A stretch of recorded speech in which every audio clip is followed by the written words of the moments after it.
Hello and good afternoon, Xbox Nation. Welcome to this week's new episode of the Xbox Lunch Break Special. I'm your host, Mr.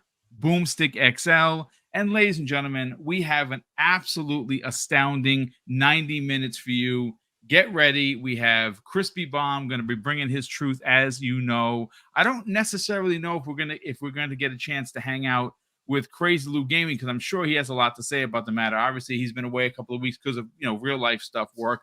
But we do have the regular panel here, and folks, we're going to be talking about what happened over the weekend. Lots of concern with Xbox potentially going third party once again. Phil Spencer reaching out publicly to Clowns, who obviously used to, if you know who Clowns is, he used to be a part of Primetime Gaming when we started all those years ago. Well, he reached out to him and said, "Hey, listen, Xbox isn't going anywhere," which I don't know why anyone would think otherwise, but people are still talking about it. And to me, it seems as if there's some deflecting going on because, well, PlayStation has pretty much pooped the bed and they continue to do so. Mismanagement left, right, and center, no direction. And speaking of mismanagement, we're going to be talking about Naughty Dog, ladies and gentlemen. That's right, because they got called out on the DLC podcast. And the gentleman speaking was Sean Kittleson, who is the vice president and creative at Skydance Entertainment. And obviously, he had some choice words for the quote unquote cop out of Naughty Dog, claiming that they would have to move their whole studio into games as a service and not be able to function as a single player, a studio. Which, look, I got the evidence, folks. I got the notes. What they're saying, it just doesn't pass the smell test. But we will get into all of that. Let's welcome in Crispy Truth Bomb himself. What's going on, brother? Good morning. Oh, good morning. Yes, I would definitely use the word deflecting at this point. The sky is fallen on one side, and we are rising the tower on the other. So we are going to get into it because it's pretty intriguing. Yes. And so let me get to the chat. I know people might be asking, hey, Boom, what is this game on the screen? Well, it is an old school shump kind of a shooter. It's called Tesla versus Lovecraft. And it is phenomenal. I don't know about you folks. When we get to the end of the year, it's stressful, right? You got the holidays, you got the end of the year on the right note, start the new year on the right note. You're trying to find your packages for your favorite significant other. And on top of that, it's just, it's stressful. And I just don't have the bandwidth, folks, to take on these big games. Now, I started Baldur's Gate 3, and my God, that game is a bit complicated. The menus in that game are, wow. I mean, there's a learning curve. I'm about 3 hours in, and I'm having fun, but it is a learning curve. I don't really play CRPGs, but listen, I'm going to continue powering on. I don't know if I beat that game, but I needed to, I guess, decompress with something as simple as a twin stick shooter. I'm playing this. I bought Neon Chrome, which I heard was amazing. I've been playing through, and I finished on normal difficulty Crimson Land, which is kind of very Vampire Survivor-esque, except you're fighting, kind of thing. You're fighting zombies and aliens and spiders and bugs, and it has all of these weapons and perks. It's actually quite cool. I think it's like $13. So I just wanted to kind of do some mindless game playing, and as you can see, this is one of them. This is Tesla versus Lovecraft, phenomenal twin stick shooter. But Web Dave, great show last night. I popped in the chat for a little bit. I couldn't stay long because, obviously me and Mrs. Boom were catching up on our K-dramas, as you know. And we're currently watching My Demon. Really good, man. Like, if you like supernatural kind of stuff, it's really dope. Except it's kind of, it's a K-drama. I don't know if it's for everybody. But Dave, how you feeling, brother? Feeling pretty good. It was a great show last night. It was really well done. Everybody was super awesome that participated. We had Red Dead Panda, we had K Asante, and we had Gaming Forte. So all veterans, and it was a good time, and just enjoyed it, and are so excited to get on the topics today because some people just don't understand that Microsoft is not going third party. You don't spend $70 billion just to like, hey, let's go third party. That'd be great. I don't know. I just. I mean, folks? How did we get here? How did we get here? Is the real question. Quick answer, Boom, is that Yeah. Sony fanboys are hurting. They know that they are in such pain that they have nothing. Garbage. Yeah. Bug kiss. Yeah. That's all it is. Look, I've got a PlayStation, love it, but there's nothing coming out on it anytime soon that I want to play. So till it does, it just sits there and collects dust. Just saying.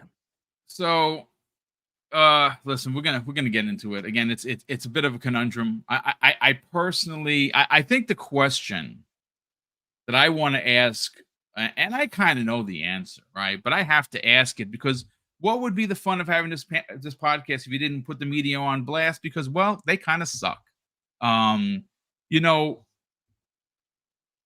we have seen more times than not, Fuzzy Belvedere, that if you see Xbox step out of line, even if it's the most minute thing, whether it be, something with online, whether it's a studio, whether it's a game that came out that maybe didn't hit as it was expected to hit. And every website that is functioning will do some sort of a hit piece because, well, it hate on Xbox, folks, it drives traffic. Go figure. Yeah. And then you see what is, in my opinion, probably the worst 12 months in any one PlayStation year in the company's absolute history. That is 2023. And it continues to spiral out of control with no direction, no leader, no roadmap, nothing but one first party game. I'm not going to, beat that dead horse or pony, whatever you want to use, but it is what it is. What's Belvedere? How are you feeling, sir? I'm feeling great. I've been entertaining myself by just scrolling through the app formerly known as Twitter with some unbelievably bad takes. Wow. Yeah. I'm sure we're going to get into it about this whole third party thing, but much like what Web Dave and Crispy had said earlier, when what is it? Idle hands lead to I forget the saying, but it basically, since there's nothing good coming out as far as news on the Team Blue side, they got to make up stuff just to make themselves feel better. But yeah, we're gonna get into it. I can't believe we're here either, but yeah, I guess Naughty Dog broke them. Well, we're going to get into. I got some interesting stats that I sent you guys. I find it very laughable because obviously we did learn from Naughty Dog on their press release that they cannot walk and chew bubblegum at the same time, meaning that they, according to their own admissions, I suppose, don't have the manpower or the know-how to do both multiplayer and single player, which is a little weird because they did it already. They already made The Last of Us one factions, and it was widely accepted, and for a player base that most of their games are single player, welcomed in and were excited for what Factions 2 was promised to be. Now that, and again, if you want to hear some really good hot takes, I suggest you go and you listen to this week's Living Split Screen with Steel Rain and Pong Soul, because their conversation actually sparked this conversation that we're going to have, because it made so much sense. And as you know, or you may not know, Steel Rain does not have a PlayStation 5. He was in the market to buy one for Factions, but he has now said, well, I'm not going to even bother because there is nothing that excites him enough to spend the kind of money. And that's disappointing, especially when you're coming from a studio that is tip of the spear by many accounts. If you ask anybody that is a PlayStation fan, now you're going to get some debate there. You're going to get, well, for me, it's Insomniac. That's my tip of the spear for PlayStation Studios. Naughty Dog is a very close second, without a doubt, because they have made some incredible games. They have made some incredible franchises. I mean, there's granted your mileage may vary based on whether you care for The Last of Us, you care for the Uncharted series. I'm not here to argue one way or another. I happen to like both series. But before we get into that, I have the tweet in front of me. This is the tweet that kind of seems to have sparked this conversation, with once again Phil Spencer having to come out and declare that, well, I don't know, the $80+ billion they spent in the last 3 or 4 years on ABK and Blizzard, and Bethesda, it was just so we can put those games everywhere, because why not? It doesn't make any sense. As we know, with the addition of ABK, they are going to be making more money than PlayStation. That is a fact, thanks to Call of Duty. They own it. It's their money. PlayStation is going to be third in revenue, as it's been projected by many outlets, meaning Nintendo's going to stay where it is, and PlayStation's going to kind of jump back to third. And that's in the financials. That is the hard-earned cash. That is the profitability of having all of these studios work for you under an umbrella like Microsoft, that's going to continue to buy more studios and bring back older IP and potentially even get another publisher. We don't know. But Sony is being moved to third. Now, that is just in the financials. I have a strong suspicion that based on what we're seeing, it's only a matter within, I would say, 8, 10, 12 months that you start to see them kind of slip. And they might be in third place, because there's absolutely no way that they're going to be able to keep up with the onslaught of games. We know that they have two of them coming out. Wolverine, and there's one with a C. It's not, what the heck's the name of it? It's Conyard or something like that. You talking about Concord, the gas Concord, game? Yes. So there's that. I mean, obviously, Helldivers is not considered first party, but they're publishing it, so obviously it's a second party deal. I don't know how that's going to do. Hopefully, it does ignite the Sony fan base that's interested in multiplayer outside of Call of Duty, and that was potentially looking forward to The Last of Us, but now that's gone. So Carlo, the Italian Clowns on Twitter, as you know, wrote, I keep seeing tweets saying Xbox is out. Xbox is down. Xbox loses. Phil has kept his promise since 2016. Xbox is not going anywhere. Xbox is here to stay. No matter where you play, even every year, people say Xbox is done. The Xbox brand is stronger than it's ever been, far from done. So he has a screen cap of him in a conversation with Phil Spencer that he put out on the socials, and he says, Phil, please promise that Xbox isn't going anywhere. And now this is the CEO of Microsoft Gaming. Does he have to respond to this? The answer is no, he doesn't. But he did, and he says, Italian Clowns, I promise. Now, again, this is he's a CEO for the people. You may not like his stance on, let's say, licensed IPs, which I've kind of given him the business on that. That has apparently changed. Some different mindsets might have talked him into it. That's why we have Blade. That's why we have Indiana Jones. What else is happening? Is the Mandalorian MMO something? Well, it's been rumored for a while, so we don't really know, but maybe, right? I mean, they're in bed with Disney. Well, why not get a Star Wars game too? So I wanted, I always love looking at the community to see what people like, let's say, Tim Dog is saying, Fuzzy. And Tim Dog tweeted this. Well, with its current situation with games, they have few and lots of gas ideas. The games that they want are on Xbox. Talking about PlayStation. It's going to be a long, tiresome year for the Xbox hater. Financials will be very strong. More games announced, AAA coming, Dev Direct, Showcase. Listen to Jez here. That's all. And what he's referring to is Jez Corden of Windows Central, and of course, more popularly, the Xbox 2 podcast with Randall Thor 19, simply says, no, Xbox isn't porting its console exclusive to PlayStation. It's just hard hopium from the fanboys. Now I have some other quotes I'll get to in a second. Fuzzy, I'm going to go to you first, my man. The fact that we're having this conversation, you say to yourself, why?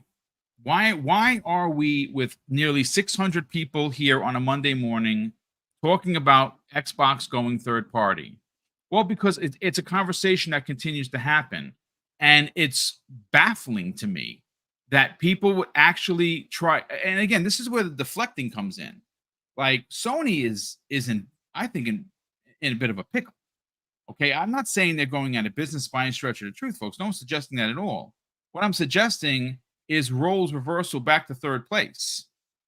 That's what I'm suggesting, because they're gonna be there in the financials. I think they're gonna be there in the popularity, because there's gonna come a point where your best studio, your tip of the spear, that's heralded by millions of people as this unstoppable force known as Naughty Dog, came out and told you that we can't do two things at once. Why are we still having this conversation, Fuzzy? And what jumped off the page this weekend for you? Well, as far as this whole third party thing, like I made a statement under, I guess it was that one guy that quoted reset error or something. And it's like, according to the guy that was giving his pointed opinion, that it was almost a matter of fact that he knows the guy that knows a guy that knows a girl. That guy? Yeah. It's like, according to insiders, Xbox has been dead for nearly 20 years. Either that's some supernatural zombie crap, I'll be polite and not curse, or maybe the insiders just don't know crap, because they've been saying the same thing for almost 20 years. Oh, they're getting out of the console business. Oh, they're going third party. Oh, Microsoft is going to sell them. And it's been 20 years of them saying this stupidness, and it hasn't happened. In fact, it looks like it's going in the opposite direction, because now you have the full backing of Microsoft behind Xbox. Like before, it was more of like Xbox was a passion project. Now it's considered a core pillar of the business. So the third party aspect, I honestly believe, with so much bad news that even the gaming media isn't really covering or going into, there's the one story about you're not quote unquote supposed to be able to sell your games in the UK ELU, or the user agreement, or whatever you want to call it. There's the fact that Naughty Dog, who made multiplayer not once but twice with Factions, the original, and for Uncharted. And it seemed like PlayStation fans liked it enough to keep after it and talk about it and praise it. And you would think that would be enough for Naughty Dog to just, incrementally improve upon that. Add a couple extra modes, add a couple extra maps, and start from there. Do like most other live service games. Start with the basics, have a good foundation, and then take feedback from the community. No, they're, they can't, like you said, walk and chew gum. So they're going back to single player games, which it's kind of funny. They're not really doing multiplayer games, and they're really not doing new single player games. They're just remastering what they've already done. So I don't understand how that's an acceptable thing. Like before, it was all about new IP, and during the PS4, generation, there was a couple of decent new IPs that they had. They had, Ghost of Tsushima, and they also had Days Gone. Now we know what happened to Days Gone. It didn't get a sequel, which typically sequels tend to do better, especially from a PlayStation standpoint. When it comes to their series, the 2 is usually the better of the trilogy or whatever series of that genre. But they're giving up on it. They've wasted so much time. Like the fact that they allocated resources, the fact that they allocated time, and while they were doing this remaster for the first one, they still had people working on this. And then it's like, oh, well, whether it's the Bungie thing, because honestly, at this point, like I've said before, if I was somebody at Naughty Dog and Bungie was the ones that poo-pooed on that project, I'd be like, look, they can't even get their own stuff right in their own house. So how are you going to have them tell me what to do? I would say just let us at least put this out there, see if the fans like it. And if it fails, it fails. I mean, we've put other failing things out there, like what was it? Destruction All Stars. That didn't last very long. So I don't understand why they couldn't at least try to recoup some of the money that they've spent, or some of the time that they've invested into this project, and put it out there, especially considering how popular the genre would be. Looking at like things like The Day Before, which, yes, it was a scam, and a lot of us saw it from the beginning that it was a scam. It's like, how is this no name out of the blue team have a game that looks like The Division but better, and they don't have Ubisoft's resources, kind of thing. But nonetheless, that game was like the most wishlisted game for PC, and everybody that was waiting for like a console release date prior to all the scandal stuff that kind of, you would think somebody over at Naughty Dog would see how popular that is, because that game was a mashup of The Division meets The Last of Us. So you would think they could like copy that kid's homework, kind of like the way Epic did with Fortnite versus PUBG. They copy that kid's homework and actually probably have a better product, and something that they could use as a foundation for their games as a service that would help finance their single player games, help finance other games as a service for them. But yeah, I don't know. It just feels like something is completely amiss. Like, you got the CFO running PlayStation, and typically when a CFO has to take over for the former CEO of that division, that means they screwed up the books big time. Like, it may not be something where it's like, oh, they're bleeding money or hemorrhaging money, left and right, but it's like, oh, we were expected to make this and we didn't. And whether that's attributed to Bungie, not carrying the one when they were like 50%, almost 50% off of their projections type of thing. But there's definitely something awry at Sony. And it's like, where's Jason Schreier with that report? Like, yeah, he did a report about crunch and things like that, but yeah, like, where is he? He's silent on this stuff. So it's like, normally that guy's out front banging drums, right? Like, I mean, if it was Xbox, he would have definitely had that front page for like the past 2 weeks. It would have been like an ongoing story that you would see on social media nonstop. But no, instead, it's like, silence, like radio silence from all the gaming media for the most part.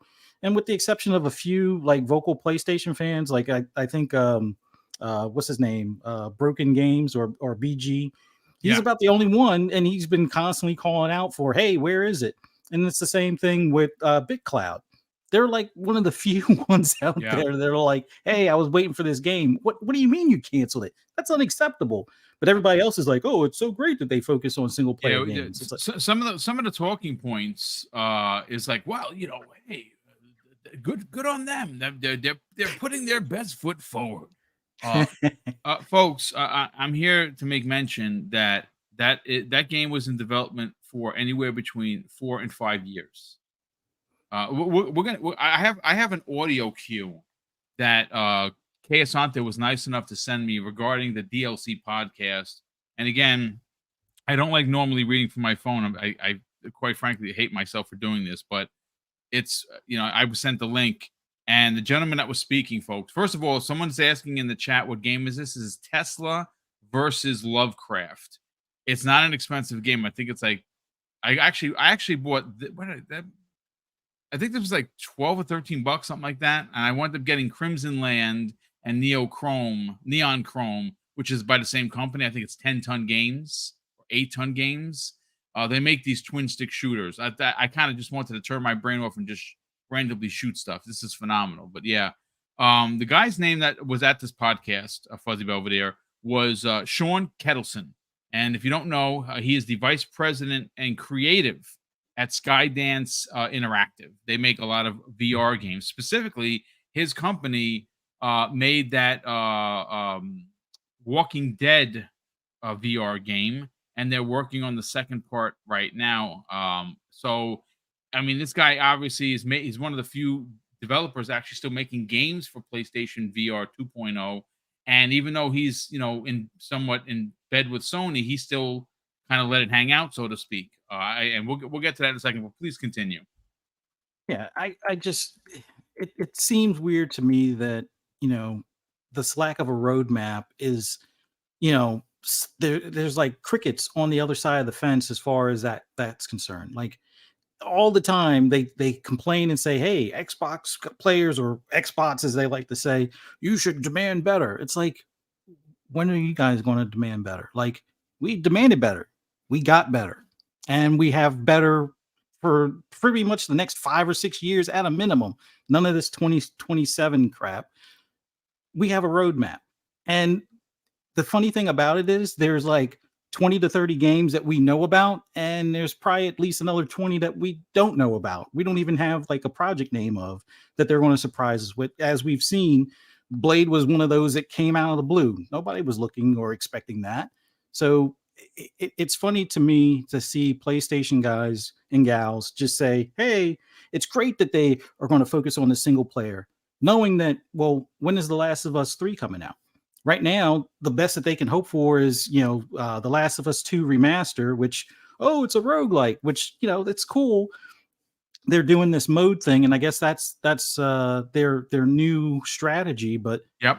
they gave the one for God of War, for free, but they're going to charge $10 for The Last of Us 2. So what's that about? So I don't know. I feel like Sony they're not in panic mode, but it's like, it's almost like you have the captain's nephew running the ship kind of thing.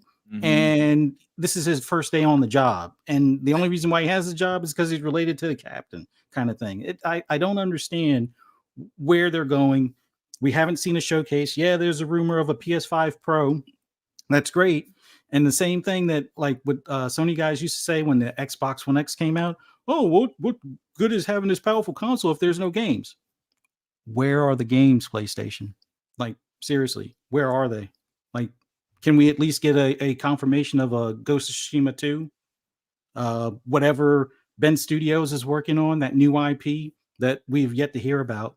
But by the way, if they had focused on doing a Days Gone 2 right after they finished Days Gone 1, we would have already had that by now. But you relegated them to a support studio. So I've rambled enough. It's time to give the other guys a shot at stuff. But like, honestly, me as a PlayStation 5 owner, my question is, what is the plan for 2024? What is the plan for 2025 beyond, Wolverine, beyond Marathon, which I don't even know if now the way Bungie is, I don't know if Marathon even ever comes out. So, I mean, it's. I mean, listen, it's a fair question to say the least, right? Like, you, and that's the thing that's interesting. Dave, I want to bring you into the conversation, but I want to queue up this. Where is it? I know I sent it to you guys. Damn it! All right, hold on a sec. Let me open up my Primetime Gaming DM, because that is where it is, and I want you guys and gals to hear this. And again, I've never heard of this podcast. Shout out to Kayasante, who actually is the one that set this up. So hold on just a second. Let me unmute it. Pause. I'm going to do a screen share. Bring this all the way up. Oh, okay. Hold on just a second. All right, folks. I'm going to pause the footage for a hot second. I want to do a screen share, and I want you to hear this interview. And again, if you missed it, folks, first of all, we got 700 people here. That is crazy. Thank you so much for checking out the show. The gentleman you're going to be hearing talk for 3 minutes and 1 second, where he puts Naughty Dog on blast, is Sean Kettleson. He is the vice president and creative at Skydance Interactive. He has worked on Mortal Kombat at WB. Thanks, shout out to Kayasante, who dropped that into the chat as well. And he's currently working on the Walking Dead VR. The first one's already been out, and the second one they're working on right now. So let me just share the screen so you folks can hear what I am talking about. So I'm gonna play it right now, folks. Let me know if it's loud enough for you. Just make sure. Yeah, it's all the way up. Okay, so here we go. That have defined Naughty Dog's heritage. I A thought that little was low. pretty transparent about what their thought process was. Who knows if it's actually honest, but it appears to be. Yeah, you may have insights, Sean. I think. Well, I think the appearance of transparency is what sticks out to me, because it's like, you do not just wake up one day and be like, you know what? It's going to be a lot more expensive than we thought. We're going to have to put the whole studio behind it. Oh my God. You know, this might take like 400 people, and it's going to be do you know that live service means it doesn't stop? And we have to keep going. Yeah. And oh my gosh, we would need the whole team on that for like ever. Like, you don't. I finally read Larry's emails about how he needs to hire more people to do this, and yeah, there's a bit of a disingenuousness in that regard to me. What that sounds like to me, and I don't have any like this is not industry tea that I'm spilling, but purely speculation. But this is a cover your butt for someone very high up at Sony or Naughty Dog who made a decision and a mandate for this product to happen, probably against the better judgment or advice of some other folks who were like, Naughty Dog is a single player studio that they make this type of game. Maybe they could do a roguelike mode. That was before Sony caught the roguelike bug, and every game would have a roguelike mode. But I do think this smells a bit like there was somewhere along the line there was a decision maker who made the decision that this needed to happen, forced it through the pipeline, spent who knows how much money, and then reached a point where everyone was like, guys, we spent this much money, it's going to cost this much more. How much brighter do you want to burn before we call this thing? And it in the end would have been a purely financial decision. But nobody, that's where I call it BS. Nobody woke up this year at any point and said like, oh my goodness, we just didn't know, because look, they're not a bunch of amateurs at Sony and Naughty Dog. Like, these are people who've been through it. These are people who've been around the industry. We all know what it costs. I'm not interested in developing a live service multiplayer game like with my team. Like, if someone pitched that to us, the first thing that we would talk about is like, that would be so expensive. We would have to commit the whole team. We would shift all operations in the studio away from doing AAA VR like Walking Dead, Saints and Sinners, all in on multiplayer game as service. So yes, the appearance of transparency. Yes, it is absolutely true what they are saying, that it would have cost a lot of money. It would have taken up the whole studio's resources. But you know, there's someone that just doesn't want to own that decision publicly. I think that's very savvy insight, and I appreciate it. I have to say, for my So there you go, folks. Look, Dave, I want to bring you in on the conversation, brother. There it is. Now, I don't think he slam dunked on him. He did use the word disingenuous.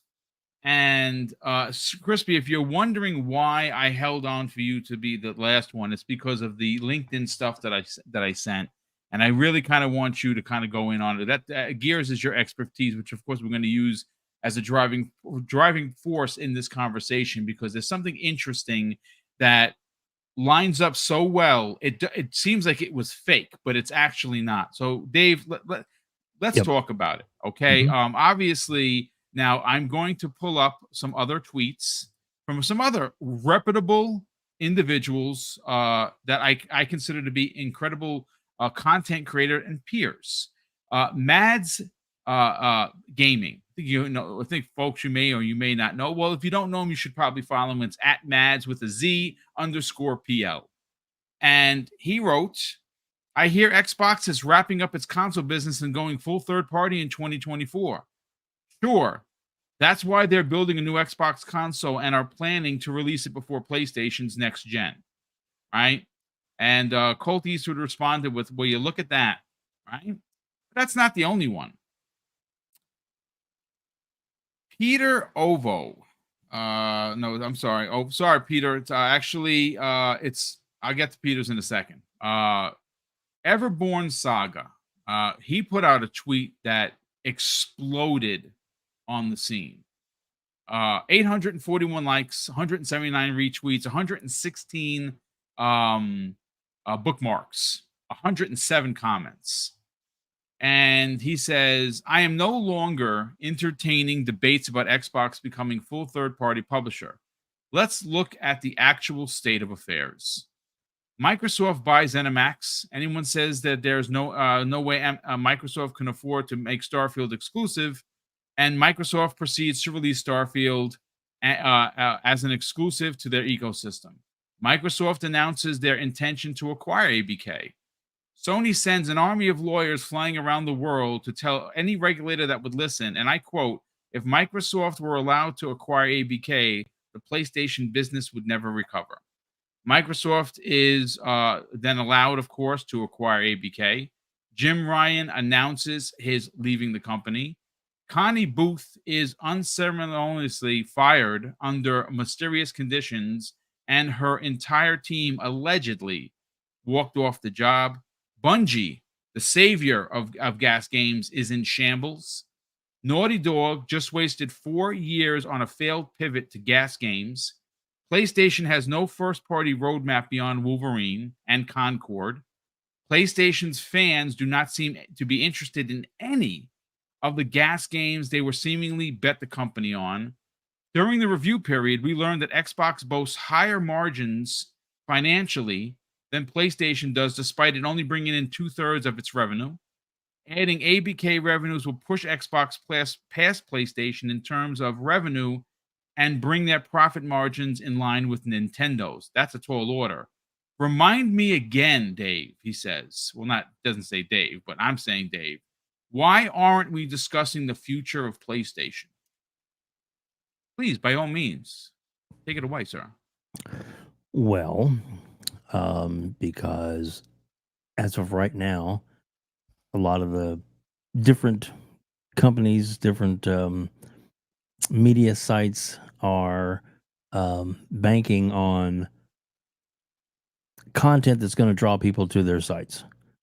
And negative Xbox right now really sells because there are more players to PlayStation as far as sold consoles, and which all that's going to change over time, and it's just a matter of time for that to happen. But it's so lopsided on their ad revenue, and Sony themselves is pumping a lot of advertising into those sites, and the reason they're doing that is because they want to they want to continue to hold the narrative, as it were, to hold the position that they're in a good place. Because look at all our advertising we're doing. Look at all the stuff we got coming out.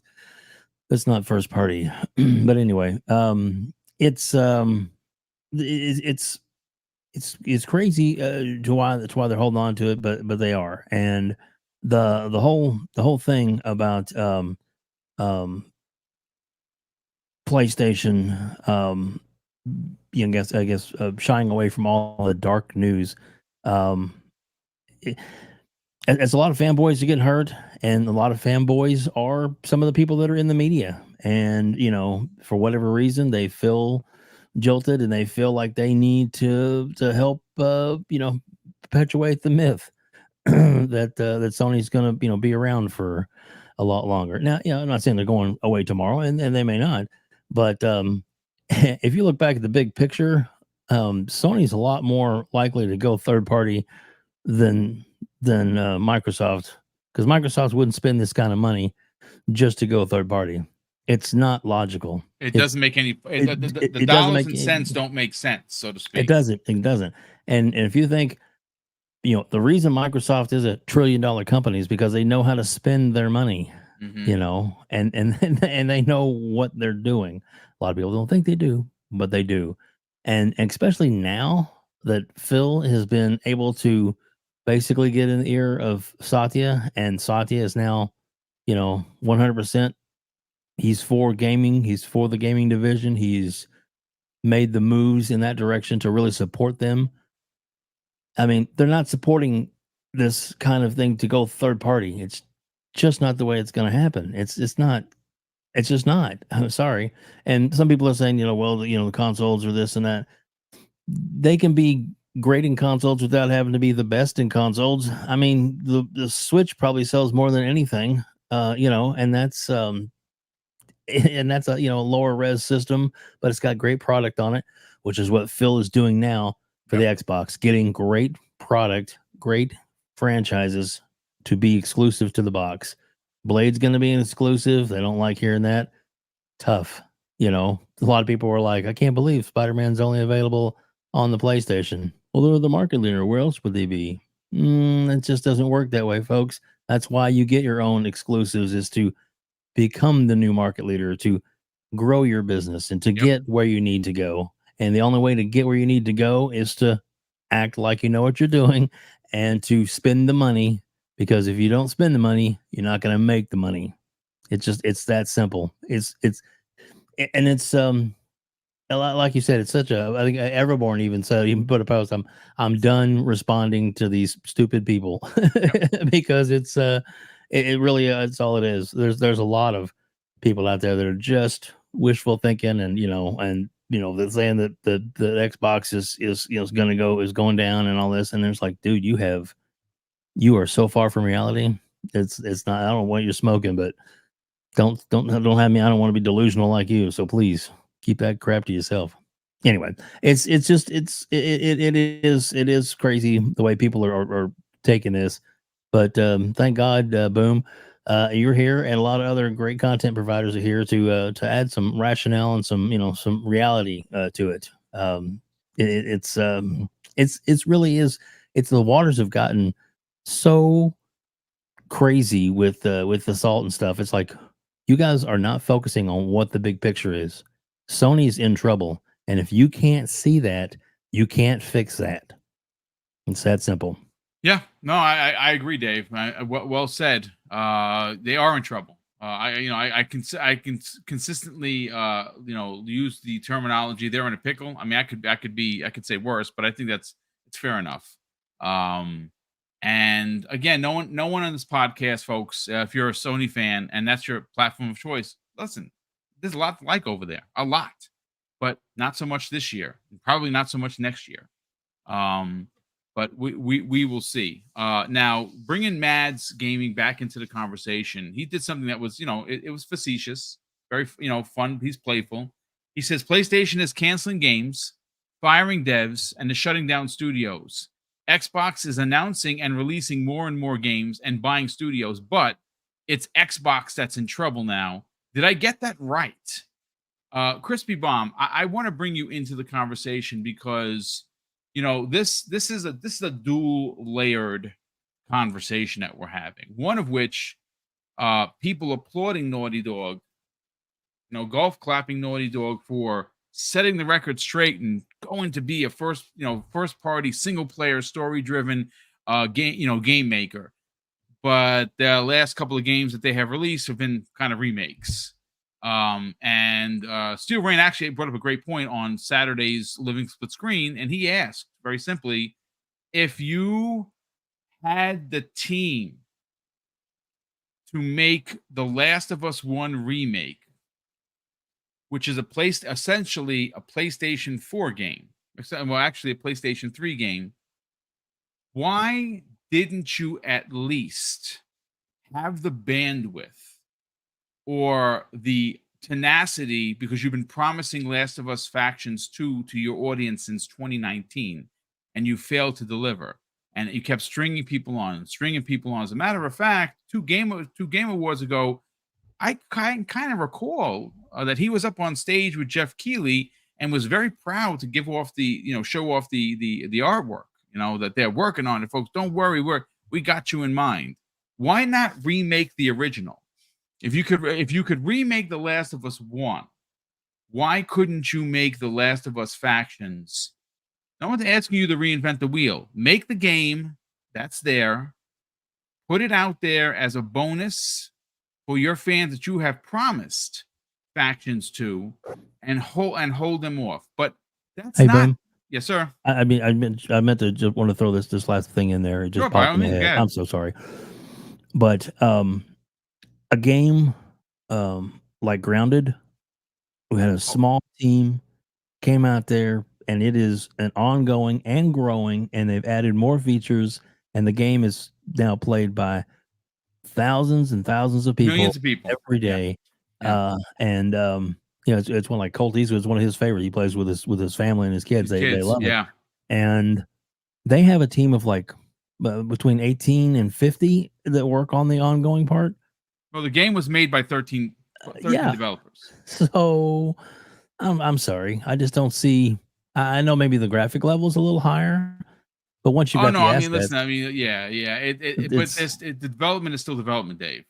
yeah, and they can do it. And so why why is that? I mean, what's the excuse for we need to hire hundreds and hundreds of more people, or it's going to take all our time off? Seems like a lot of other companies have figured it out. I don't know why they hadn't figured it out. Especially if they're the market leader. Sorry. I mean, no, it's a great point. Crispy, before I bring you in on the conversation, brother, I got to catch up on these super chats and channel member messages. There's a lot here. The first one of the day comes to us from the Hooded Canuck, who actually drops in, who's been a channel member for 3 months. And he says this: "Hi, Boom. Cannot believe I've been a member here for 3 months. Hope you and the missus have a great Christmas. Thank you for all that you do." Brother, that is very kind of you to not only say that, of course, happy holidays to you and yours as well, but we appreciate the support here on Double Barrel Gaming. We have a $5 super chat from Edwin Garcia, who says this: "Colin speaks his opinion and they become narratives on TW. He is bashing his he is bashing his opinions on console sales." Look, folks, here's the thing. They sell a lot of consoles. Okay, that's freaking great. And they're selling a lot of consoles. It's record sales for PlayStation. But if you are someone like me who buys their single player games, you play them, you might run through it twice, you might spend some extra time trying to platinum the game, which I do. Most people play it and trade it in the GameStop. Whether that be 12 hours, 14 hours, 18 hours, 100 hours. They're selling consoles, yes. They're also raking their consumers over the coals to charge you extra money for a stand that should come with it. They're charging you $50 more for a slim version that is ultimately supposed to be cheaper because it's cheaper to make. Folks, stop to pull the wool off of the eyes. Sony is bamboozling you, and they have been for quite some time. And I'm going to tell you this right now. Why isn't anyone talking about the God of War free DLC? Why is that? Is it good? Is it bad? I don't know. I've talked to some people that like it. I've talked to some people that don't like it. Now that mode, that roguelite mode that you saw in God of War, the free, which again, credit to Sony for actually giving something free to their fans. Holy crap, it actually happened. Is coming to the way of The Last of Us, and they're charging you $10. And it's like, wow, boom, it's for the PlayStation 5 upgraded version. Have you seen comparison screens? Because they're very close. I can't tell the difference. If you kind of just covered what console it was, very hard to tell whether it's PS4 or PS5. And that's a compliment. That's not an insult. PlayStation 4's version of The Last of Us 2 looked really freaking good. That's just what they do over there. But to charge you $10 for the roguelite mode, that's going to be their answer. Instead of going multiplayer, they're going to say, roguelite, everyone likes it. I don't like roguelite. I really don't. The only one I actually do is Vampire Survivor. That's about it. Jonas the Dad drops a very generous $2 super chat and says, "Love the show. Let's start this week off with a boom." Brother, that is very kind of you to say, and I'm glad that you are enjoying the show. We have, oh wow, this is huge.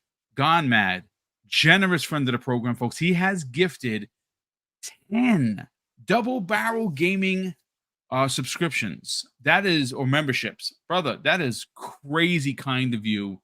Thank you for that kind of generosity. And folks, please, if you are someone that has gotten one of these subs from the generosity of Gone Mad, please throw him a thank you in the chat. Highlander 001 drops an outstanding $2 super chat and says, "In Phil we trust. Phil single-handedly saved Xbox." Indeed, he did. That's a known fact. You in the chat drops an outstanding £2 super chat and says, "Third Boom, 10 cents are first." Yeah, well, yeah, they are. 10 cents is the behemoth. I really meant for that the conversation to be for consoles, but you are correct in saying so. So you are right. Marvin Ginyard drops an outstanding $2 super chat and says, "Just here to laugh at the hooligans or hallucin. Oh no, I'm sorry, the hallucinations." That's a new one, Marvin. Good stuff, brother. Highlander 001 drops an additional $2 super chat and says, "I see layoffs are coming to Naughty Dog. It's I would imagine if they're stopping production on this, then yeah, more than likely, and that sucks, man. Anyone that's obviously the one thing I will say that's pretty good about the development community is once layoffs are announced, especially if you have your ear to the floor when it comes to like the socials, like on Twitter, a lot of the development community says, "Hey, listen, we're hiring. If anyone affected wants to give us, drop your resume." I will say that's what I really like about the dev community is that even though they're on different squads, so to speak, and there's PlayStation, there's Xbox, there's Nintendo, there's Indie, there's everyone else, that they will open their doors to other developers that might have been affected due to a layoff. So that shout out to the industry for consistently doing that. JJ Sayin 117 drops an outstanding $2 super chat and says, "Sony will do more third-party deals than first." That's a fact. They're actually going to do that next year. You're going to start seeing that. Meek Gamer dropped an outstanding $2 super chat and says, "The delusion is at an all-time high." Yeah, I mean, if you're talking about Sony, then yes, I absolutely agree. JD Gamer. Okay, hold on a sec. JD Gamer says, "When are these pathetic port beggars, ponies, going to get that the console sales are not the best indicator of platform health and profitability?" People just want to keep running with the console sales. And again, folks, no one is saying that they're not selling consoles. They are selling lots and lots of consoles, but eventually, people are gonna like I said, they need to keep up with the cadence of putting out more than just one game a year. Now, they had a lot of back-to-back-to-back years. 2018, super solid, Sony. 2019, another banger of a year. 2020, more, AAA stuff. But since then, it's, they've had some, but let's call a spade a spade. They don't have the one thing. The one thing I will say, folks, before I bring in Crispy and get his hot take on this, is that if you know Sony, when they have it, they are not afraid to flaunt it. They put it up in your face. They have special shows, whether it's and they throw it out there. Remember the Year of Dreams? Probably one of the best PlayStation shows of ever. They just was bang, bang, one after another. They haven't had that in a long while. And everyone thought that quote unquote Year of Dreams 2023 is supposed to happen, 3 or 4 times this year? You know what happened? Ugats. For all my Italian friends. Right? Ugats. Nothing.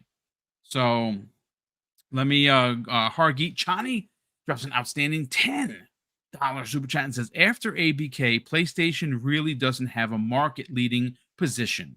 Consoles is Nintendo. Revenue is Tencent, followed by Xbox. Oh, wait, there's one area dominated by PlayStation, Pornhub, their most played game." He's not wrong. PlayStation 4 and PlayStation 5 players spend the most time out of all the consoles on Pornhub. Go figure. That's what they're playing. They're actually not using the joystick. They're using something else. So, I mean, sorry.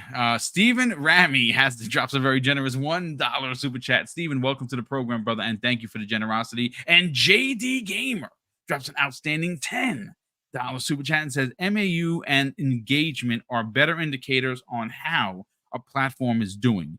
PlayStation is going to be the guy selling CDs on the corner saying, 'How else are you going to get your music?' My answer is 2023 Spotify." Oh my God. So, Fuzzy, let's bring you in on the conversation, brother. I sent this over to the DM, and what was interesting, and of course, this really does harken back to the conversation that we're having of, let's say, for instance, Naughty Dog claiming that they would literally have to stop all single player production to work on a gas game, which we heard, the lead of creative for the Saints and Sinners 2, which is a VR Walking Dead game.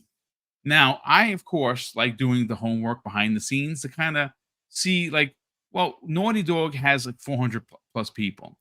So I went to their LinkedIn, and as of today, folks, they have between 201 and 500 employees. That's according to LinkedIn, right? Right in front of me.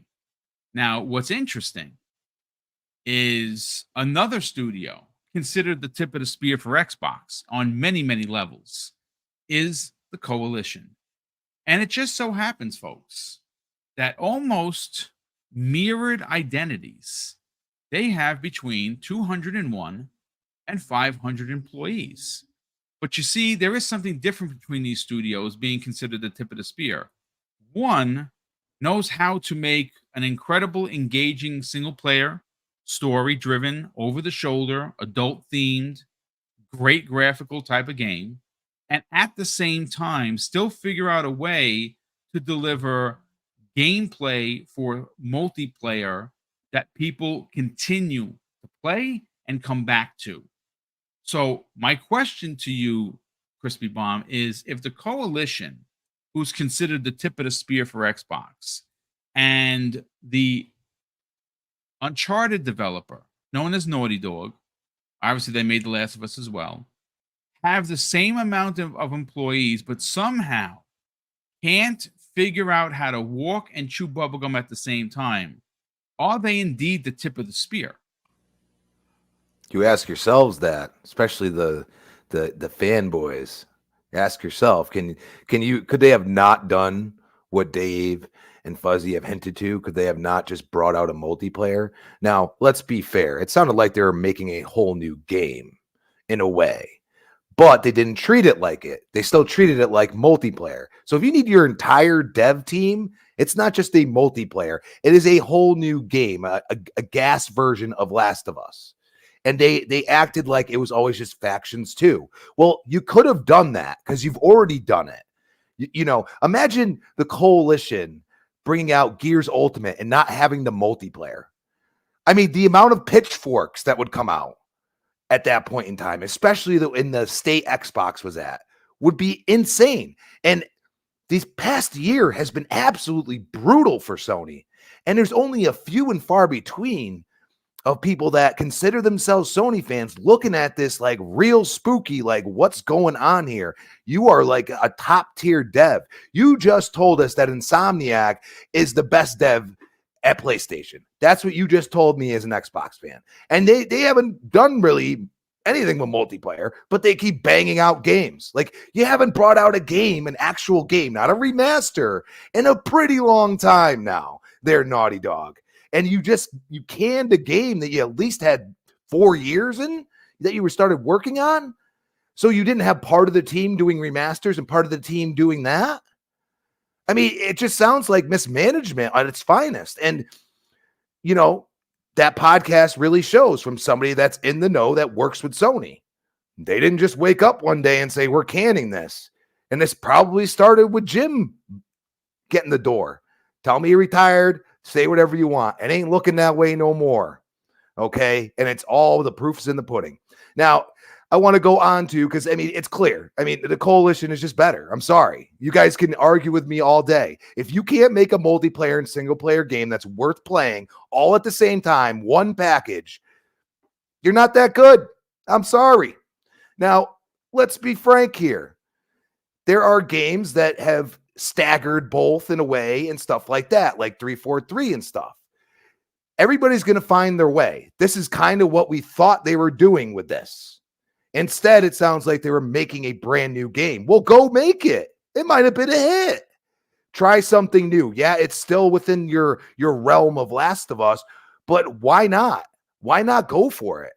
You know what I mean? So it perplexes me on why kill something that it seems like, people are acting like they played some of it.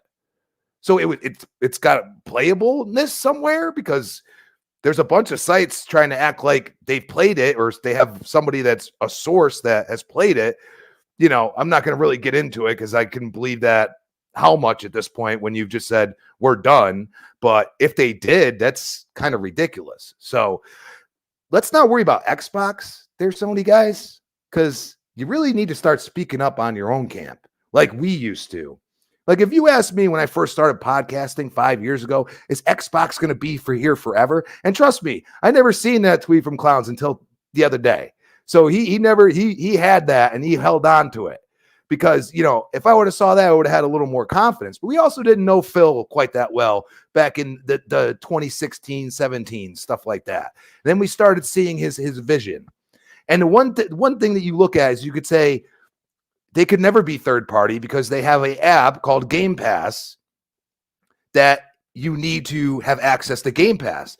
You could play it on all different things, but they're getting the money in the end. So, you know, you can play it on your TV, wherever, and they're going to really use that. And that's always going to be something that they have. It's just like you see all these Sony shows that they could probably make their own service on Netflix. They chose to partner with Netflix. Okay, that's like a third party thing, is it not? They're out there to make money. I mean, imagine if some of these games that have been out for years, always released on PC, they went all in, just like Microsoft, instead of fighting it like, oh, we can't do that. They just went all in right from the get-go. You know, when it was actually logical, where would they be at? Much different case. The consoles sell because you can't play the games in half of the other spots. But at the same time, now you're not getting any games. It don't make no sense. Well, we're sitting here like, dude, like, I can, you know, like, you guys like that PS Portal, great. I mean, I could just go play on my phone with a, you know, little dongle or something, and I mean, backbone or something. You know what I mean? Like, and I you know, you want to sit on the crapper? I mean, okay, you know, cool. I mean, and I could sit on the crapper miles away from my Xbox. Sorry, but that's the thing. Like, you know, and it charges me whatever that dongle or backbone costs me, and then the phone I've already paid for. So it's just illogical. Why would they eliminate Xbox when there are certain people that love to play on console? You know what I'm saying? And that's really their preparation. So you're basically, if you eliminated Xbox and you're saying, all we're going to be is a software, which they were at one point, by the way, a software company, we're not going to make any hardware. We're going to eliminate that entire part of our business. You're going to have people that love console go to the PlayStation. Why would they do that? It makes no sense. They are going to have games, because especially now that regulators are watching, that they may release, just like Minecraft, just like all these games that have already been out. They haven't taken away nothing from nobody. They have a third party element, but you're always going to have a bunch of exclusives that are going to, you know, be the ones that kind of like, hey, this is made for this box, and it showcases the power of the developers and the strength of the hardware we're making. And that is something that I believe, as long as Phil and Sarah and this leadership is there, Xbox is always going to be here. Could that change in 20 years? Sure. I don't know if I'll even be able to play games, be able to see the screen right at that point. So, you know, jokes aside, don't worry about what these guys are deflecting. They should be yelling at their own plastic box and saying, do better. And that is something I'm waiting to see. You're probably never going to see it. Like I said, you have a few PlayStation community members that have pretty stout presence when it comes to Sony. Have called them to the carpet and saying, you know, what is going on. For the most part, all I saw over the weekend were excuses. Well, you know, it's good that they have changed gears so they don't waste any more time and they can get back to what they do. Folks, let me just say this right now.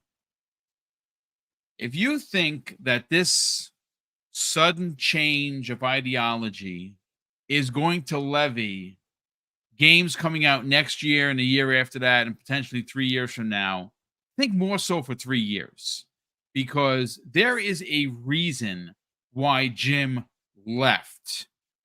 Whether he was shown the door and walked out with his box by security, or he was given, you know, a parade out the door, I honestly don't know, and I'm not here to speculate on that. I'm here to say that the leader that is not a gamer, that is there to make money for investors, did that very successfully while he was the head of PlayStation in Europe and after he was the head of PlayStation proper. He didn't know how to hold a controller. He was not good at speaking. I could tell you that for sure. But he did know how to make money. Now he changed. Think about this for a second, folks. They went from 12 gas games. 12.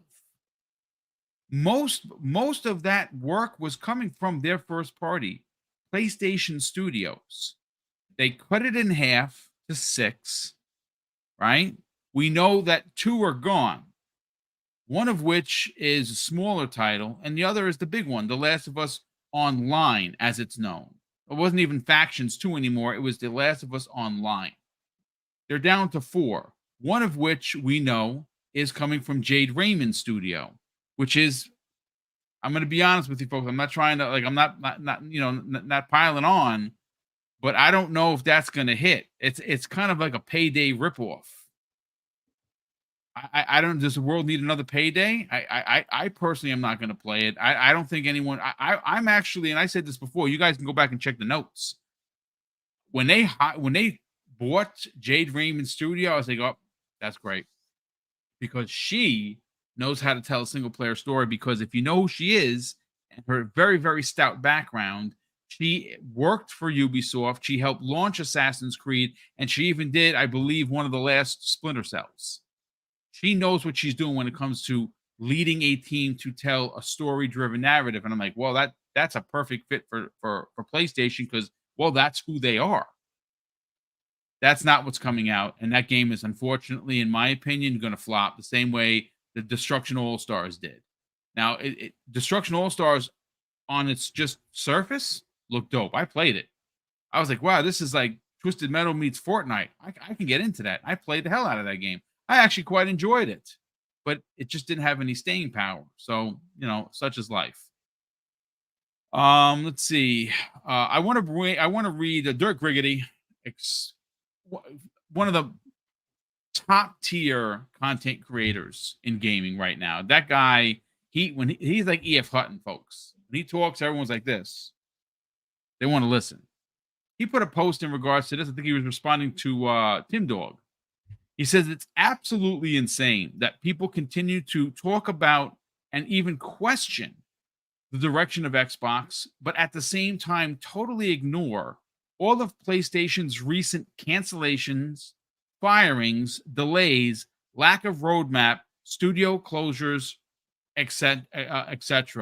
And he has a gift that says, "Does anyone make it?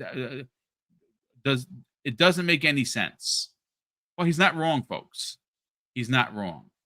So, look, at the end of the day, I am asking, and the question has not been answered by the media, where are the written stories asking what's happening at PlayStation?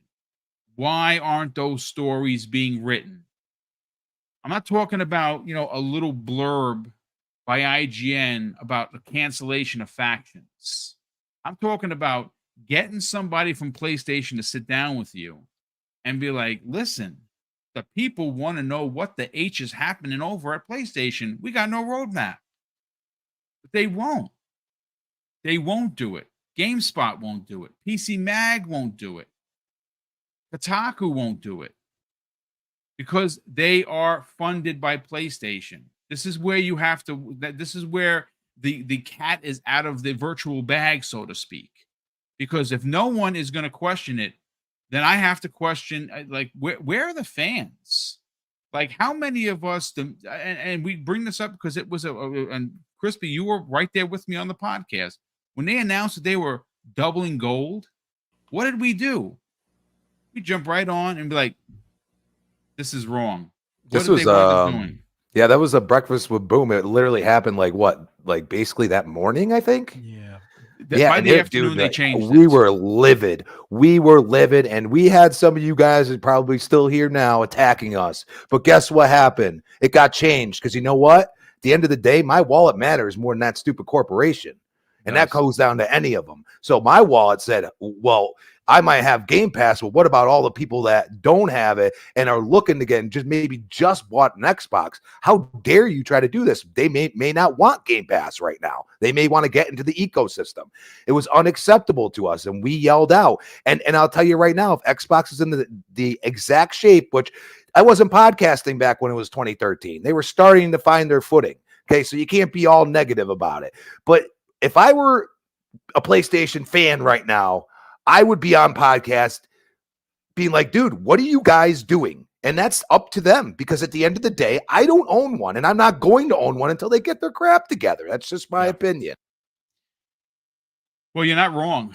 You're definitely not wrong. So what I want to do, folks, is we got another 15, 20 minutes, give or take. This is normally like a 90-minute show. I want to welcome in the near we had well over 800. Look, folks, I saw a lot of names that I've never seen before, and I think that is awesome. So, of course, I want to welcome anyone that's new. Welcome to the show, regardless of what console you rep for, or that you enjoy more than the other. Everyone is welcome here. Kick off your shoes, put your feet up, grab a Dr. Pepper or a ginger ale, because I don't drink, and that's what I drink, and hang out. We are 162 subs away from 14K. Now, that may not be some of the biggest numbers of the year for a lot of people, but it's a pretty big number for us. This is like a mom and pop kind of run podcast. We try to give you guys great conversations 5 days a week, folks. If you don't know, I live stream 5 days a week, Monday through Friday. All different panels, all great content. And at the same time, we won't hate monger.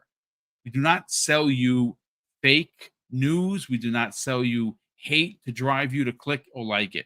We come here. If there's a situation, like gentlemen, we cover it. So if you are finding the channel for the first time, I do ask that you consider helping us move the needle, because it would be pretty dope. I don't know if we're going to do it, folks. 162 subs is what I usually get in a month. I'm trying to figure out how to get that in the next,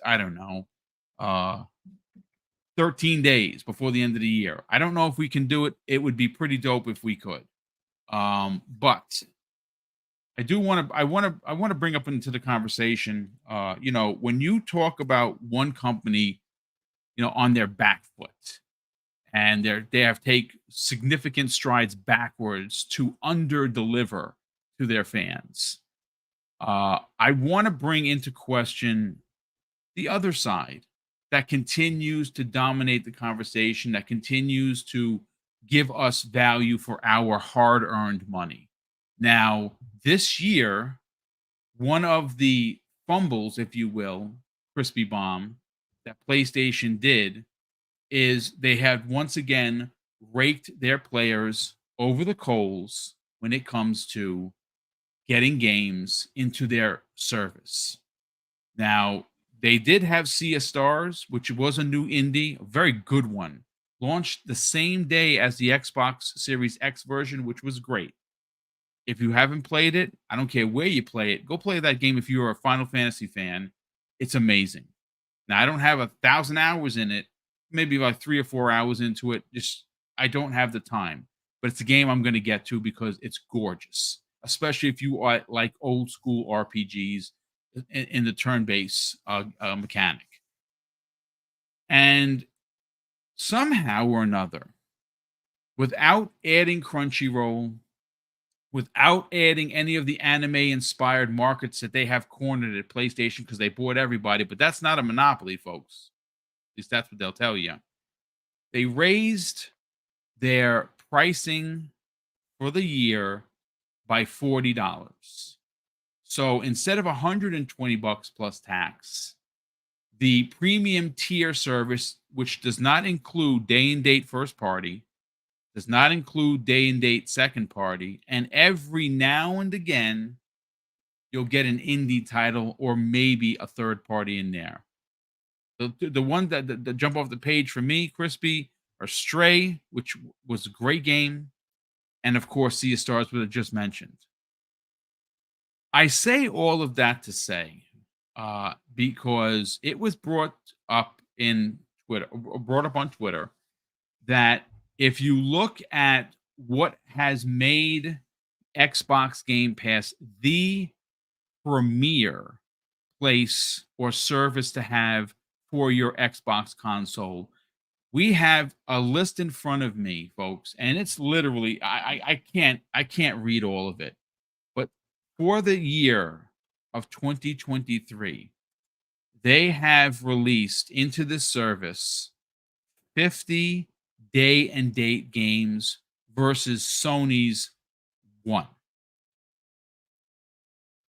And some of the highlights here, obviously, Starfield. Well, it's first party. Wo Long, Atomic Heart, Hi-Fi Rush, Benedict Fox, Ravenlock. Let's see what else we got here. Texas Chainsaw Massacre, Lies of P, Payday 3, Party Animals, Forza Motorsport. You had one of the Persona games that's coming that jumped into there. Let's see. You also have the man who has the man who erased his name. I mean, if I and this is this to me is where I think the black eye really does hit Sony. MLB The Show 2023, folks. That is a PlayStation first-party game that did not launch on their platform in their service day and date, but because Microsoft dropped the bag, it's in Xbox Game Pass and has been in Xbox Game Pass the last 3 iterations. What are we talking about? See, this is where one company is on the back foot, Crispy, and the other one is sprinting towards the finish line. And mind you, some people try to poo-poo this service. And next year, I think is going to be even better than this year. I mean, again, here's a couple other ones. Exo Primal. May not be for you, but it was definitely for me. That's a Capcom joint, day and date. Right in there. Everspace 2.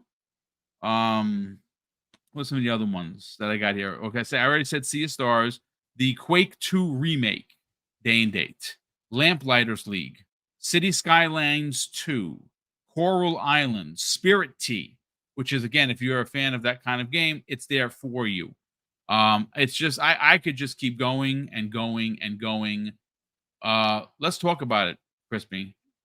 Well, see, this is, I mean, like literally, there's your argument right there. If you are on the fence from the fans on the other side, you could say this and that, but like Gears and Forza, that those games look incredible. Even go play Forza Horizon, oh my God, just chef's kiss. If that's your jam, I'm telling you, once you have the console in your room, whatever you want, living room, I don't care, and have that beautiful TV, it is going to push that TV, and you are going to be like, man, why didn't I do this a long time ago? Because all you're doing is, okay, subscribe to Game Pass. Oh man, look at all these games I got. You got 50 just this year. This is like a Netflix style approach at this point.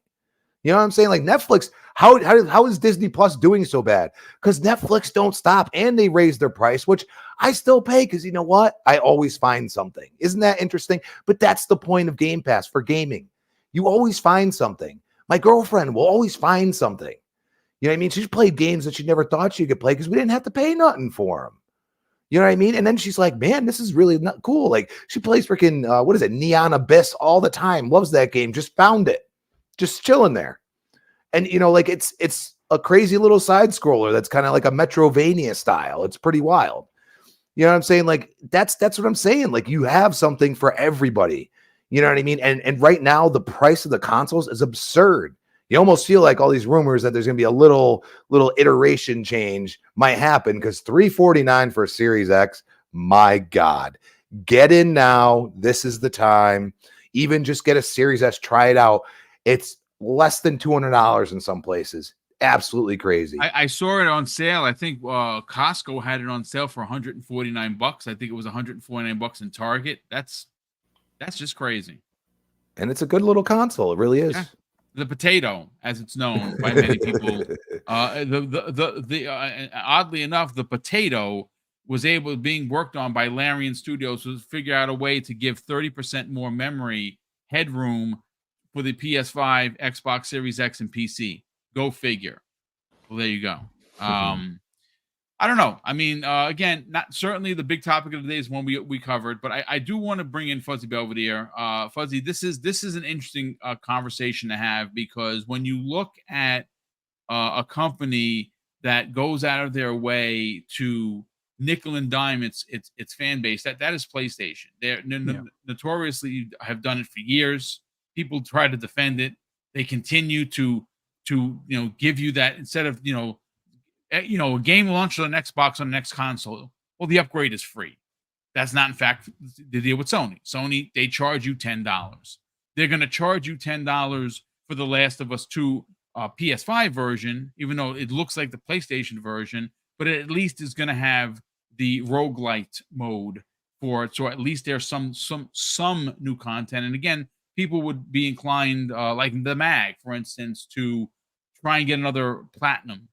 And it's a whole new set of trophies. He'll pay the $10 so he can get rock that other platinum. That guy has like 200 platinums. It's ridiculous. But an interesting part of the conversation, and I mentioned MLB The Show. It's on Xbox day one. It's not in PlayStation. Still not on PlayStation, which is baffling. But you know what's even more baffling, folks? When Spider-Man 2 was coming up on release, you know what Sony did? They pulled Spider-Man 2018 from the service. So first party that was there, now I don't know if they put it back, but I know they pulled it right before the release of Spider-Man 2 so they could do what, Fuzzy? Sell you the triple pack. Just sell you 2018 Spider-Man, Miles Morales, and Spider-Man 2. Why the hell not? It's funny. All things aside, as far as remasters with that platform, I still find it funny that they decided to do the God of War stuff for free, but the Last of Us 2 is going to be $10. I mean, kudos to them for even offering the $10 upgrade as opposed to trying to charge the full price like they did for the remaster of 1, which it's like they're inconsistent on how they rake you over the coals. It's like, oh, well, the first one, we're going to charge you the full 70. Well, the second one, we'll do a $10 upcharge. Oh, by the way, God of War, oh, that's free.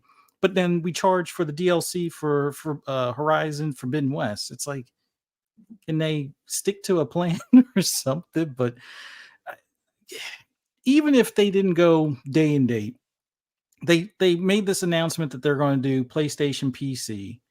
And I've yet to see any like cross entitlement kind of thing like what Xbox does, where if you get a first party title on, let's say you get it on PC, like I did with Flight Simulator. I bought it on PC first because this was before the Series X and S came out, and I enjoyed it for like a year, and then it came over to the console. I didn't have to buy it again. I already owned it. And yeah, I understand. Yes, I have a Game Pass subscription, but owning it, you have that leeway to do like the modded stuff on PC. And then the mods don't always carry over for consoles. Some of them do, but not all of them. But the cross-buy stuff would be cool if Sony even did that. I mean, considering they're putting some of the games on Steam, I don't know when they're going to do their own launcher. They kind of announced one, and it's still to kind of materialize at this point. But to me, that would be a big thing to add to their service plan, as far as like with their PlayStation Plus Premium. And then, like you had mentioned earlier, like if they had like Crunchyroll or I think Funimation is another one that they own. Yeah, Funimation they own as well. Correct. It would make sense to have that, because that's something that Microsoft can't really offer an equivalent of in their service. So, Sony being a media company as far as movies and shows and things like that, it would be a nice perk, let's say. Another thing, although I guess if you look at it, I guess in the grand scheme of things, it doesn't matter, because like with the Discovery stuff, they're now taking that away. Hint, hint. Discovery offered them the same contract or the same rate for the contract licensing for the content, and Sony decided, we don't want good. It. Yeah. and now for the people that paid for that stuff, they're pretty much SOL at this point.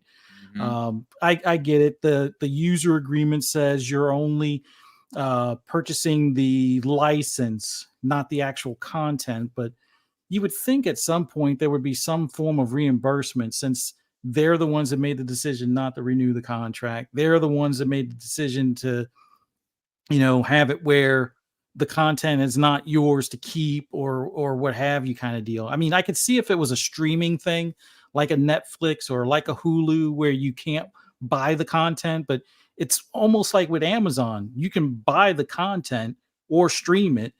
If you buy it, it should be yours. Like, you should have the MP4 or whatever format, MKV or whatever, and own that, and then be able to transfer it and play it on either via thumb drive on your TV or something to that effect. But I don't know. It feels like Sony is in the business of just making money and not really,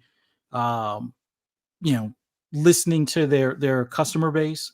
Like, I know people are probably tired of hearing about the PS Portal or whatever, but I look at that thing, and just from my experience with electronics and how they're outsourced to some extent, and those parts that make that thing up probably cost them less than $50, but yet they're selling it for 200, which, yeah, they're a business. They're in the business to make money.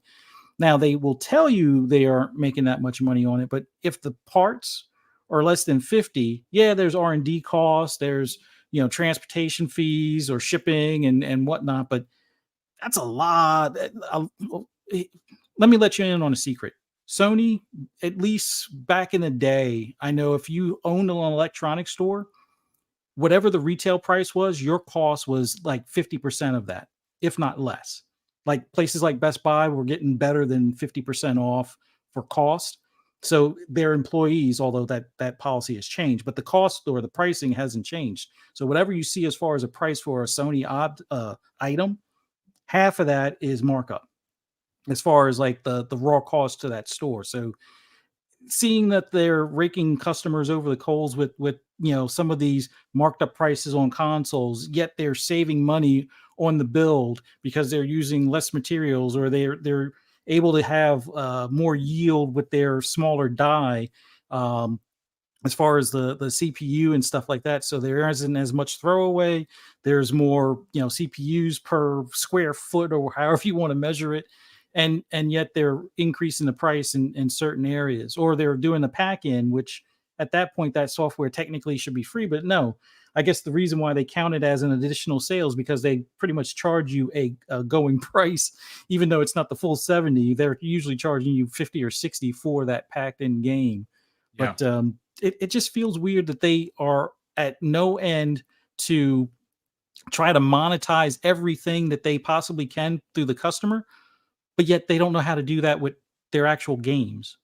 Like, it just feels weird. Maybe they're old school and unwilling to change, or stubborn, or maybe the higher ups are too stubborn to change, but it feels like they know how to monetize everything else but an actual game, other than selling it to you once, twice, maybe 3 times in a remaster or a director's cut or whatever you want to call it. But yeah, I the value of Game Pass in comparison to PS Plus, like I canceled my PS Plus after the first year when they did the whole change around, because probably the biggest thing is, other than GT7, there's no need for me to keep multiplayer access or online access for any of the games if the people on my friends list that play on PlayStation aren't playing Returnal co-op, or Right. it's like I haven't seen anybody play Returnal in a while, and it's like I'm on like board 4. It's like, okay, maybe I can do co-op. Yep, can't find anybody. When it comes to the raids for Ghost of Tsushima, it's like randoms with no mic, which I hate that, because when they start going ahead or doing stupid stuff, and then they catch on fire, and I'm supposed to magically know to go and revive them, it's like, this is why you need a headset for communication. But I don't know. At this point, it just feels like Sony gave up on knowing anything on multiplayer within, as far as in-house, and it's a definite missed opportunity. Like, I would expect at this point that their subscription service should have had like something like Factions release on PC and console day and date 100%. kind of thing. Have it where that's like your go-to, where make it a free to play. I mean, you have to understand, a lot of these free to play games, the monetization pays the bills and pays it. It actually makes more money more times than not than trying to sell the game, because if you sell the game, then you might not get as many people willing to try it. But if it's free to play, more people are going to be willing to try, because the ease of entry is pretty much $0 basically at that point. So, and you don't have to pay for online access with the free to play game. So you'd be able to play it, see if you like it. Oh, that's a cool skin. I think I'll buy that for. You're more inclined to $2.99. spend money if you're not buying it up front. That's a fact. Just look at what Fortnite does. Exactly. Now, I mean, listen. I mean, if there's any one comparison that you want to be compared to with Fortnite, I mean, they're okay. So maybe you don't feel, X character is worth your $20, but I can guarantee you're going to find somebody that you do. Yeah. You're like, oh my God, look, that's Blade, that's Kratos, that's Master Chief, that's Goku. Somebody somewhere, Indiana Jones, whatever. You're going to find a character that appeals to you, and because it's free to play, you're going to be more inclined to drop a $20 bomb to buy that said character. Exactly. But I don't know. Once again, Sony players ask for more out of that service. That price increase didn't really garner you anything. Nope, not a it's thing. Time to call them to the carpet. That's all I got. No, I mean, it's good stuff. I mean, listen, folks, there's a lot of there's more news to cover. We're just not going to cover it here. Tomorrow, we're going to be doing our end of year Xbox discussion. I'm going to see if I can get a few people to join us, because obviously there's not going to be a show on the 26th of December, because I have family that is in town that is going to be coming over. So we're still going to be celebrating, obviously, the Christmas holiday. Next week, there will be a primetime gaming that Wednesday evening. There will be a show on Thursday. And of course, there'll be an end of year conversation of some sorts on that Breakfast with Boom. There is going to be shows all this week. There is one tomorrow. There is one Wednesday and Thursday and Friday. Friday, folks, is the big one. Circle your calendar, because that's what people have been waiting for. Mrs. BoomStick and I are celebrating with you right before the Christmas holiday, our 6th annual Christmas with Mr. and Mrs. BoomStick. We are giving away in 2 hours, folks, $1,500 worth of prizes. That's right, folks. Turn up the dial. I did not make a mistake. That is $1,500 worth of prizes. We're giving away 10 $100 gift cards to your platform of choice: Steam, Xbox, PlayStation, or Nintendo eShop. And there are 2 grand prizes up for grab. And there are going to be 2 people that are going to walk away with a $250 gift card each to round out the program. The first 6 prizes, which includes 5 $100 gift cards, as well as one of them is being $250 gift cards, is going to go to anyone that is a channel member. Obviously, we have a picker here on StreamYards that is going to allow for me to just type in a specific hashtag, which is being held back. We're not giving that out until the day of the show. And the second 6 will be anyone that puts that hashtag that is live in the chat. If you're here and you're in the chat, you have a shot of one of those 6 prizes. And it's our way, folks, of kind of, taking all the generosity that has been bestowed upon us and putting it back into the community. And speaking of generosity, let me get to the last couple of super chats. We have Adidas 20 drops an outstanding $10 super chat and says, casuals are the reason Sony sold 80 million PlayStation 5s. Casuals don't like the games ponies like. The software casuals buy are all the software the casuals buy are all third party. Pony games are not selling.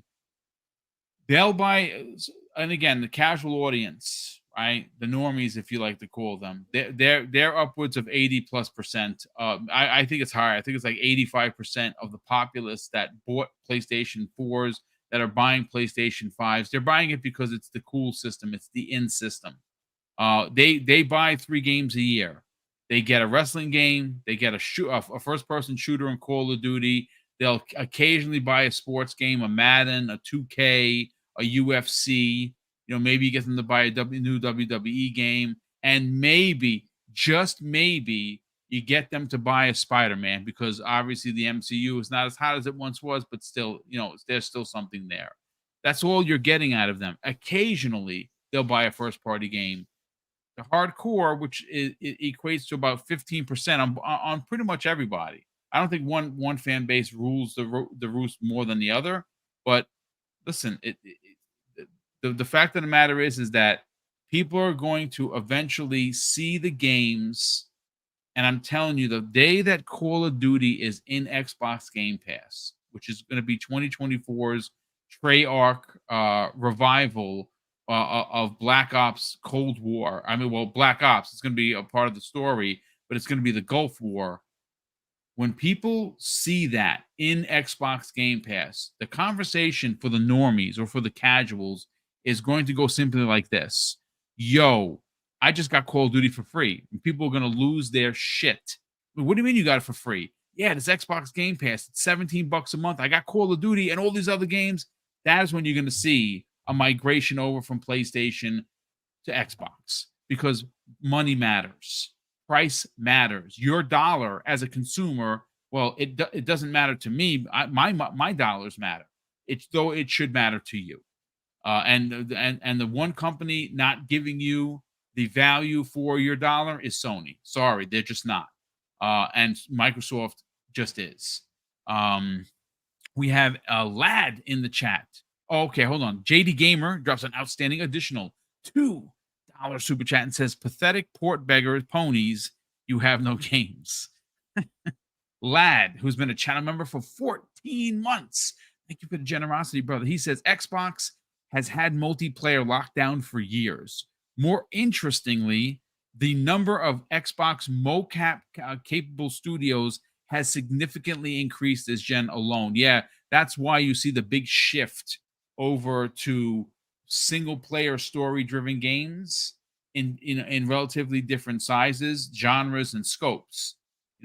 Perfect Dark is going to be a single player game. Now, will they have multiplayer like the original? That's kind of like GoldenEye. I don't know, because they haven't said anything. But that is a single player game. Fable, even though it's a much different era, it's a single player game. Hellblade, a single player game. Compulsion's South of Midnight, single player game. There's a lot of them. In Exile's Clockwork Revolution, single player game. There are a lot of single player story driven games that we have been asking for, and Microsoft is not only going to deliver those high quality AAA games, but you still have Halo and Gears multiplayer and Forza. Both of them have multiplayer. You still have Grounded, Fallout 76, ESO. I mean, the list just goes on. Halo has seen a resurgence with Season 5. They are hitting on all cylinders, folks. Sorry, Xbox is here to stay. More proof of it. We have Jonas. Oh, no. First of all, we have a new channel member, Mr. Eldrick. Well, brother, thank you so much for joining the channel. We greatly appreciate that here. We definitely appreciate the generosity.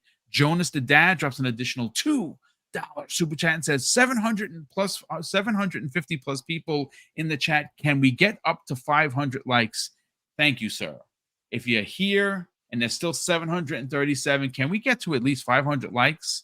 I won't charge you a quarter for every time you hit the like button. It's free. Don't worry about it. Gamer by Choice drops an additional $10 super chat and says businesses don't usually give perks unless needed. Sony has a cachet with fan base that they can cash in on until consumers change Sony, not conceived to give perks, incentivized to give perks until Xbox gets more market share.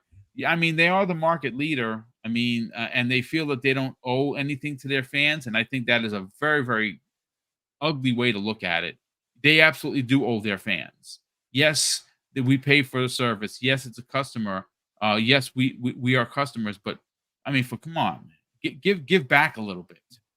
We have Andre Doyle, who drops a very generous $5 super chat and says, awesome show, guys. I say the new Xbox is not a console, and they're getting away from the SoC, and Microsoft has tons of money to sell it at $550 2026. I mean, I think it's going to be a hybrid console. That's my hot take, and that's actually my want.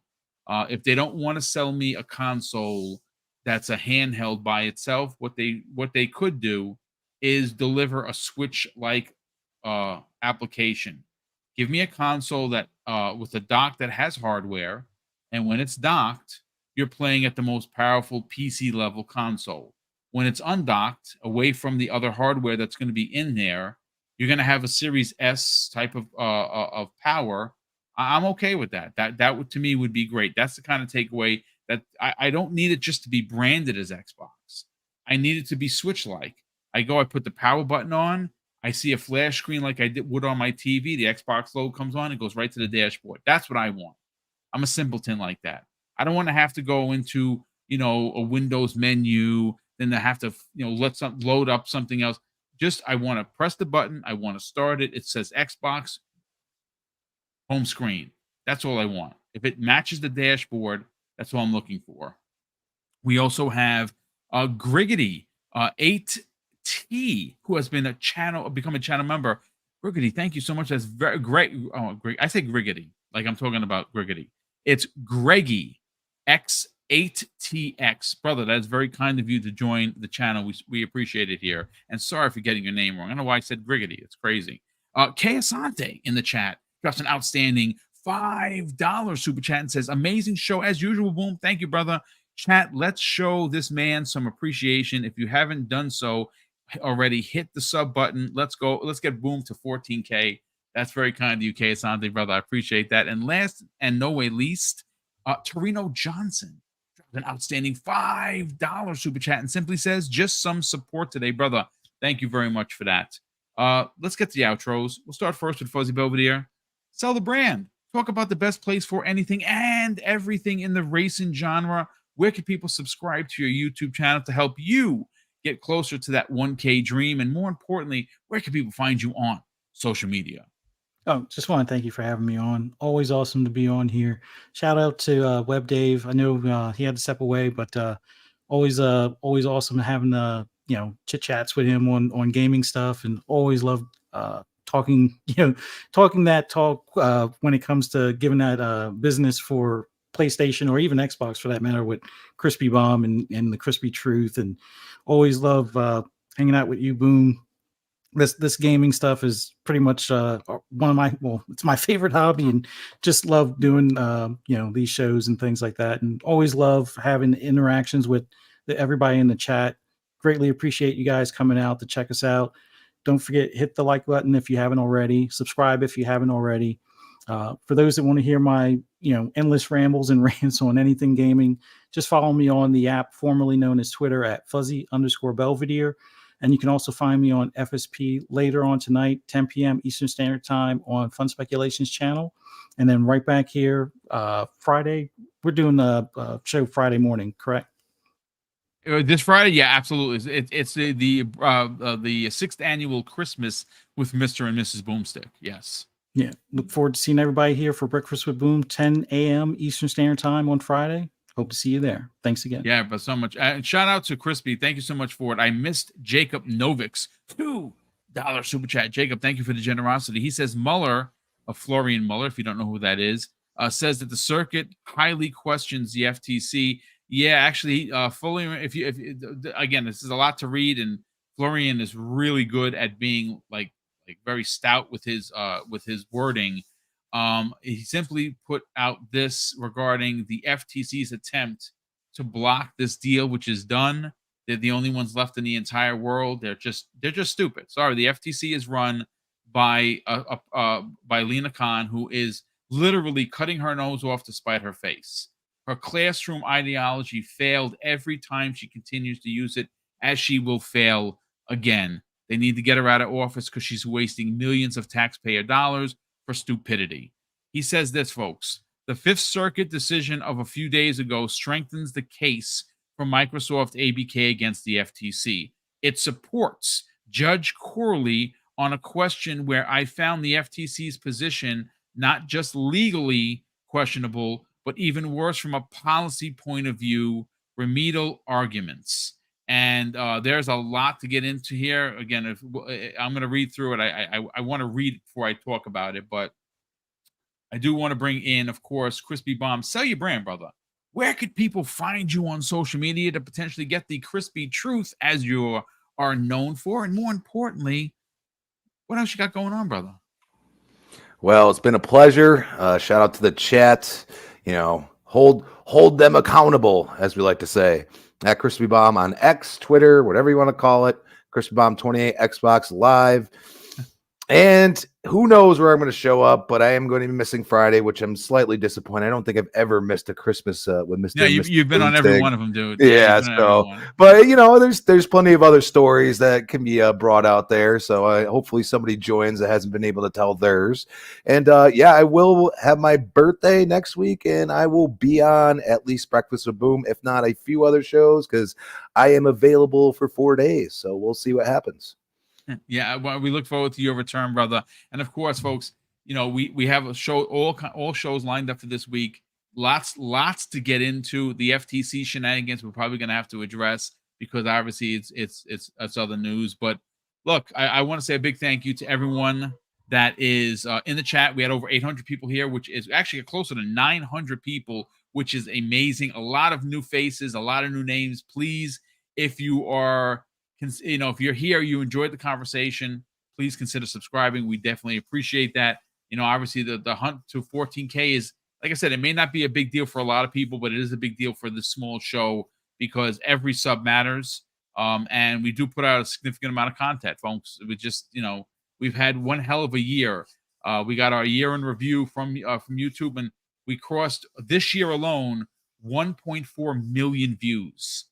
That's a lot of views for a small channel. Thank you so much for that. And we couldn't do it without you. So a big shout out to everyone in the chat. And of course, I want to say a big thank you to all of the generosity. And that generosity is something that we are able to do these big giveaways.